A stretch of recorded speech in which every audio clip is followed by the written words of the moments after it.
afternoon and welcome to this final session of our coverage of arrivals here at the Argyle International Airport today. We started early in the morning and it's now night. We can see the beautiful lights of the landing lights of Argyle International as we sit here. To wrap up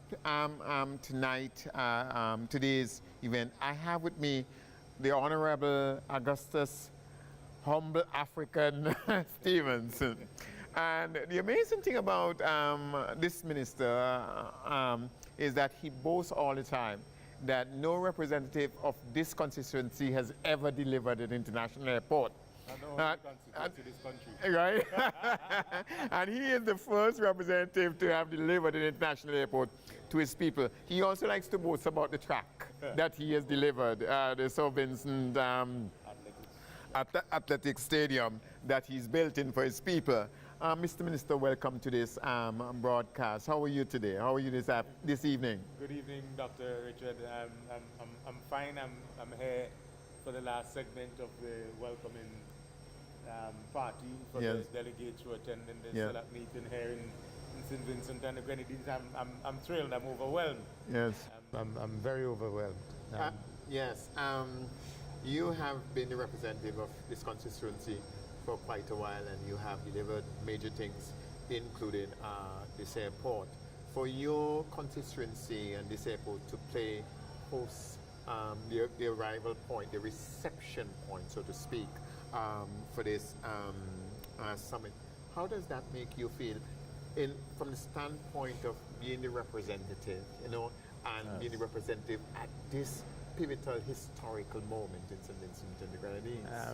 Dr. Cox, it's really it's an amazing moment for me. I feel very thrilled, and I know that the constituents of South Wind are very thrilled that we're the recipients and of 32 leaders from around the Caribbean and Latin American region who are here to participate in this CELAC summit, which St. Vincent and the Grenadines is the pro tempore president of CELAC, and our distinguished Prime Minister, Dr. Ralph Gonsalves, is the head at this particular time. It's I'm overwhelmed. I'm joyful. It's I feel a sense of satisfaction that here at Argyle, I used to live here at Argyle at one time. Okay.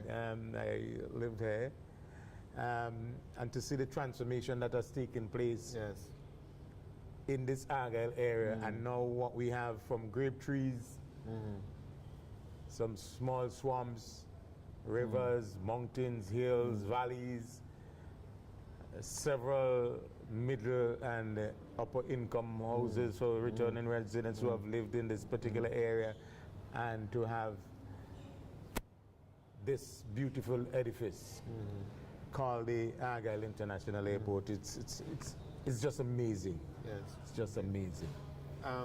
You have had a career in public service before you became a politician. Yes, right? Certainly. And you have served 2 terms so far. Yes. If I am correct about this. I started in 2010, so I did 2010, 2015, 2020. Okay. So I did. Right. Yes. I'm into your third term of doing this.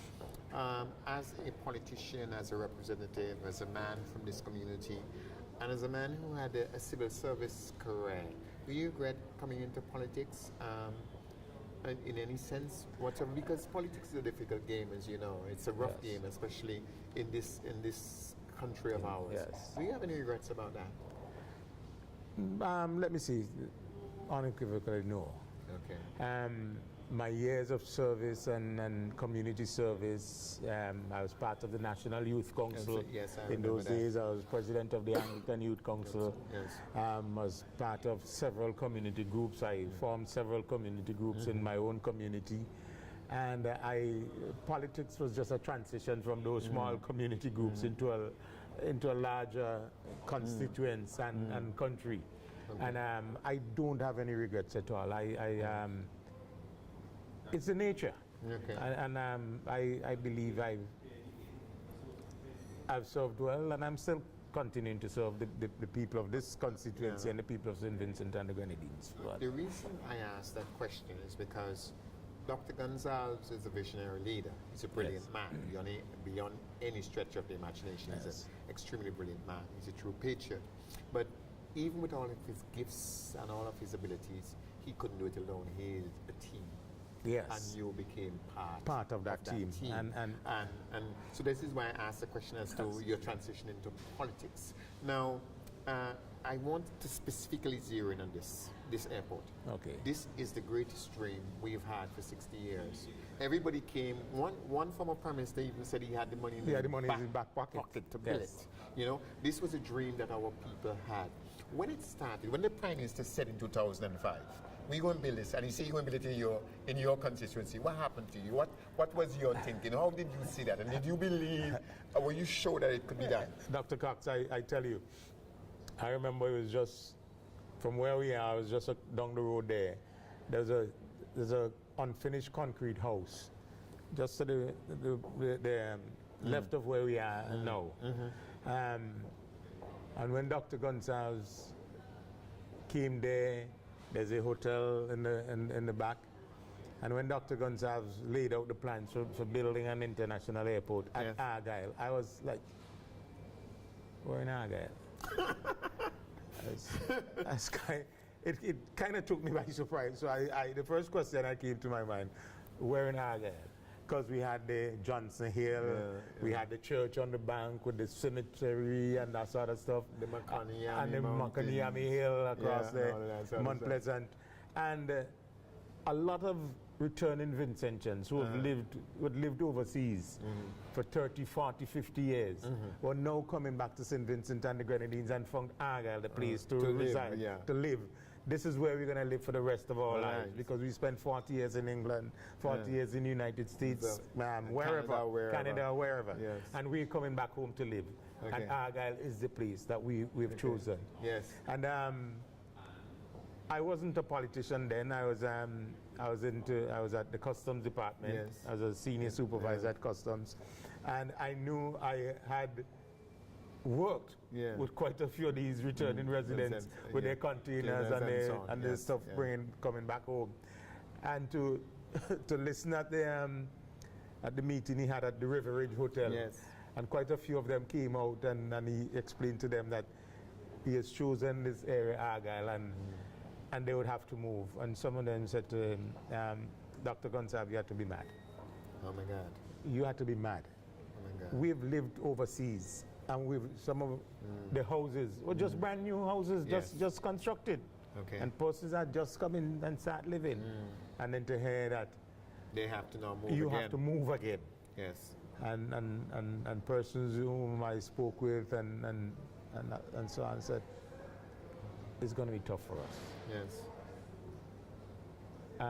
There was actually several houses, but one whom I was very close with was just in the completion stage of his house. Yes. He said, but I brought all my materials from overseas. You know, he told me, I'm in the process of completing my home. I have to move, I have to break it down. You can't be serious. Dr. Gonzalez, you can't be serious, man. And Prime Minister outlined his plans and had several other consultations with the people in the area, and they said to him, you know, the greater good. Yes. The greater good. Okay. Country Yes. before me. Before me. And Yes. and that's where we are today. Right. Your constituency is now the gateway, the major gateway for St. Vincent and the Grenadines. It has been the gateway for tourism, the gateway for hotels, you know what I mean, the gateway for so much more in the future. The export of agriculture. Right. It's the gateway for so many things. Exactly. But today, specifically today, yesterday and tomorrow, is the gateway for the CELAC summit, the eighth summit of CELAC. And I am happy that you came along as the minister and the representative of the area, the one who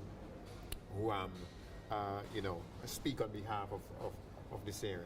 Now, I'm saying that in the context of two things. One, from your standpoint, how do you see, what do you think of this CELAC meeting, what importance you place on it as a Minister of Government, and your constituency is the gateway, so to speak, for all of this to happen. What significance you place on a conference like this? Well, it's a very historic and monumental conference for St. Vincent and the Grenadines. It's the first of its kind. I know over the past few years we have hosted the heads of government meeting of CARICOM here. We did that a few years ago in Canawan. Yes, I remember that. But this is a historic summit for St. Vincent and the Grenadines. It would last forever, etched in the minds of a number of the children of St. Vincent and the Grenadines and the young people. To stand on the top of the hill and to see the number of jets arriving here, and somebody where you are, it depends on where you are standing. If you're outside of the airport, you see leaders coming out, getting into the vehicles and heading to the summit meeting and that sort of stuff. It would leave an indelible mark on the minds of the residents and the constituents here in South Trinidad, that here at Argyle, which used to be, as I mentioned before, grapes and mountains and a bit of agriculture, a bit of housing, peanuts and so on, and housing. But here you can watch 737 jets, 747 jets, other private jets among others, with leaders, 32 leaders from around the region, and the OAS head coming to St. Vincent and the Grenadines for this historic summit. I know that a number of our people are very proud of what is transpiring here today and over the next couple of days.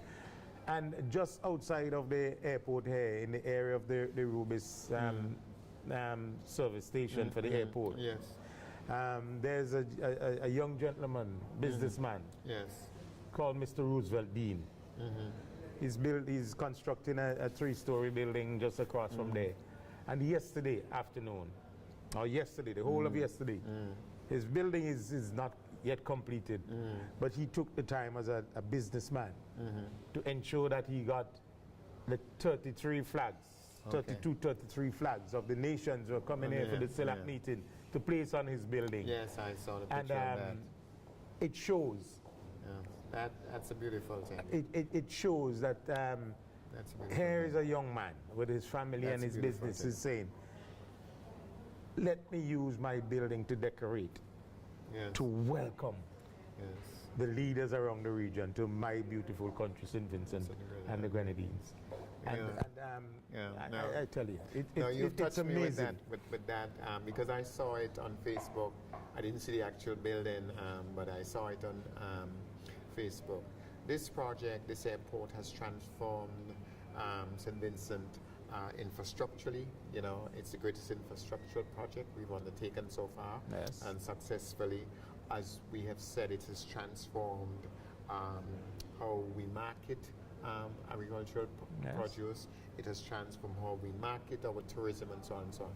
But today, it shows its role in transformation in helping the transformation of our foreign policy. Of course. Right? Of course. And I don't know. I'm saying all of this to say this. 2 things. One, that you are the representative when all of this is happening. Yes. You understand? You have brought a project to your community, you know, to your constituency, which is transforming tourism. Yes. Transforming agriculture. Okay? Transforming how we market things, our interface, you know, with the world. Transforming infrastructure and transforming, you know, the realization of our foreign policy, because without this airport, these jets coming here and all of that couldn't take place. So probably we need to rechristen you from the humble African to the Minister of Transformation. What do you think about that? Dr. Cox, all of that is in the works. If you notice in the area of Argyle, and I'm from Argyle heading down part of the constituency. we have the Holiday Inn Hotel being constructed yes. down at Diamond. Yeah. I'm not going to steal Minister Camelo's area because the pit master and the it's courage somewhere in between is right yeah. there on the, yeah, on the yeah. borderline. It's right there. Yeah. Then we have Myers. Yeah. And the same Mr. Dean is doing a 3-story construction there. Yeah. He has told me that it's an open concept. Okay. That anybody who wants one floor or the 3 floors can rent it. Okay. Or if somebody wants to put in a section of a floor and that sort of stuff, to do anything you want. Yeah. And then there's another gentleman, another dean, who's doing some of the construction and the same kind of concept, just across from here. And we've noticed the development in the small businesses around the area. We have restaurants and the number of bars and that sort of stuff coming up. So when you leave the airport and you're heading into Kingston or out of Kingston at Peruvian Vale today, there's a corner rack. And there are other small shops and grocery stores, mini marts along the way. So when you and the taxi services. So if you come to land here at Argyle and you want to go to Bible and you don't have a private car or you not something rented, you can have a taxi. And to take you up to Bible, I think it's just about $10. You see, and to take you down to Stubbs Prospect, wherever you want to go in a taxi, because we have those kinds of taxi services, and the government has offered concessions to persons who want to get involved in taxi services for the late runs, so you don't have to worry yourself. I mean, so the number of other business opportunities that are available. I recall when I worked at the E.T. Joshua Airport as the customs supervisor there, when the Amerijet used to land here at Argyle. It landed, brought stuff, but it didn't carry much. Okay. But now we have the Amerijet services here with a much larger aircraft. Okay. And it lands at Argyle here. There's a cargo shed just along the corner down there, and the magnitude of cargo that comes in here every Tuesday and sometimes twice weekly from the Amerijet from overseas, from the US, Miami, coming down, and it can take cargo from St. Vincent anywhere. So we don't have a problem with that. I mean, our fishery sector is wonderful is good for that, because guys who have the businesses in the fishery sector, lobsters, exporting lobster, fresh fish, counts and that sort of stuff, they have no problem. They pack them, the freezer trucks come here to the airport here, and they go on the Amerijet. And you get them in parts of the world which you never thought of could have happened before. The same with our agricultural produce, and the same with our people traveling to overseas, foreign destinations. I mean, we're thankful for the service we had in Barbados and the other places years before. But sometimes when the Liat left Argyle with a 30, 40, 75 persons capacity in those days with the ATRs, is 70 passengers, sometimes the wind is so rough there, your luggage was left behind. And so you got to Barbados or the route to the United States, Canada, or wherever, and you go in the customs area in Barbados looking to get your luggage, but it's not there. 3-4 days you didn't get it. But we leave here, St. Vincent and the Grenadines leave at Argyle. You go into Miami, the luggage is on the plane with you. You go into Canada, we have Miami, you have American Airlines. You go into Canada, you have Air Canada. You go into England, you have the Virgin. And around the region, we have into Caribbean, and I'm happy to hear from, I just returned from the heads of CARICOM meeting in Ghana, and I heard that Minister Gaston Bong of Antigua, Prime Minister Bong from Antigua, is saying that we should see Liat back in the skies in 60 days' time. And that's also gonna complement the Argyle International Airport, and it's really a game changer. I mean, I remember when Hugo Chavez visited St. Vincent years ago, when the Prime Minister brought him along the site, and he asked, and he said, Ralph, where are you going to build this airport? Yeah. And Ralph said, he said, you ought to be a crazy man. You're local. Local. You can't build an airport with mountains and valleys, rivers, and among those things. Yes. You can't build an airport here. And here we have it. It's here. We're celebrating 7 years of the operationalization of the international airport here at Argyle. And it has offered opportunities, job opportunities for quite a number of young persons in this area, in this constituency. You go downstairs or you anywhere in the airport and you walk around, there's somebody who's going to say to you, I'm from Bible, I'm from Carl, I'm from Argyle, I'm from Acres, I'm from Cedars, Reeves Level, Stubbs, Diamond, wherever. Victoria Village, Calder Ridge, Calder. Great. And it has offered opportunities for, and not only ordinary jobs, but persons have gone on to further their studies. There's a young man from Calder Ridge. I just told his mother today he's a forecaster. I see him grew up when his mother worked and his father, well, his father worked with me in the customs years ago. A little boy, he's now one of the forecasters. I heard him talking about La Nina and El Nino and all that sort of stuff today. All this as part meteorology of stuff that you and I don't understand. As part of what is happening with the weather systems that is happening around us now.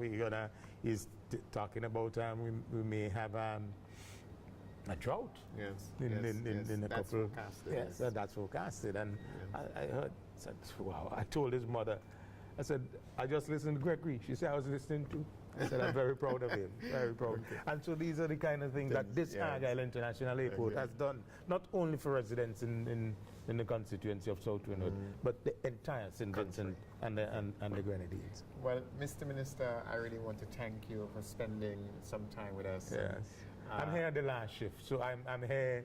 I was told by the head of the organizing committee that as the minister in this area, close proximity to and as rep, I have to receive the last head of delegation tonight. And there's still one coming in tonight? At 11:30. Oh my God. So I'm here until 11:30. Who's coming in at 11:30? I believe Bolivia delegation. Oh, okay. That's what I was told. I think we will have to wrap up, right? We will have to and wrap then you up. come back tomorrow. Yes, I might be back tomorrow. But I really want to thank you so much for dropping by and for sharing your thoughts. I want to wish you the very best going forward. Thank I you, want Doc. to thank you for the work that you have done. For this constituency and for the country as a whole. Well, and I'm the champion for ICC cricket coming to St. Vincent as Minister of Sports as well. So all of that on the table. Yes. But I'm happy to be here. And thank you, Richard. Yeah, no, you're very welcome. Yes. Now, St. Vincent and the Grenadines, everyone who's listening to this, watching this, we've had a full day today covering the arrival of the different heads of government and heads of states. As the minister just explained to us, the president of Bolivia will be arriving late tonight. We will have to sign off very shortly, so I shall not be here to cover this. The minister will be here to meet that president. But before I sign off, let me say these things.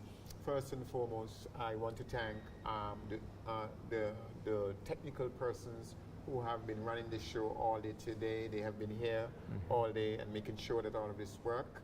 There are two main officers who have done that today, and I really want to thank you, because without them, you would not see me, you would not hear me, none of this would have been possible.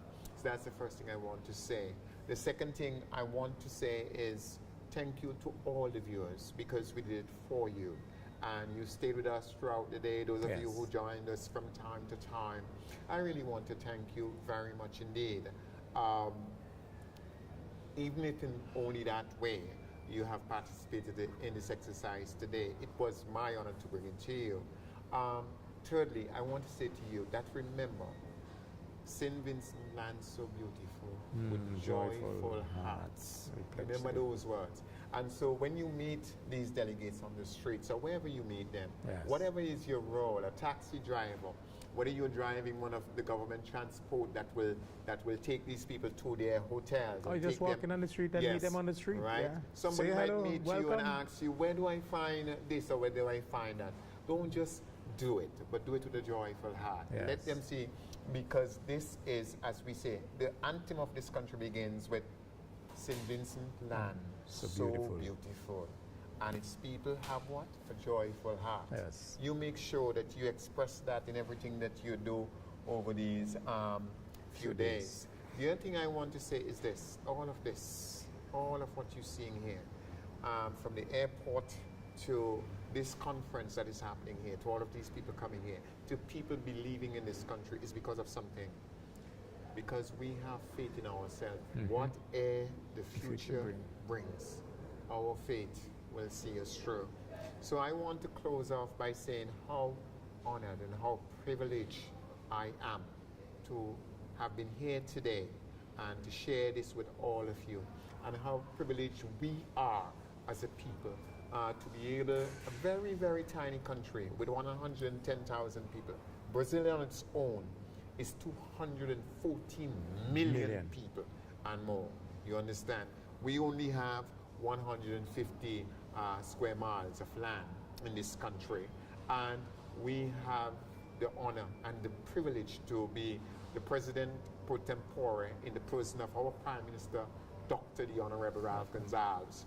And the world has trusted us, the world has believed in us so much that Brazil would send its president here, trusting our security and trusting our ability to arrange things and to keep him safe and all the other leaders safe. So I want to close off tonight by saying to each and every Vincentian, be proud of this country. You know, as I quoted the great Winston Churchill, I want to quote it again, you know, because I want you, so all you Vincentian, stand up, shake each other's hand, give your country a round of applause, and say congratulations. Until next time, my name is Richard Byron Cox. Good night. Good night. Good night. Thank you, Dr. Cox.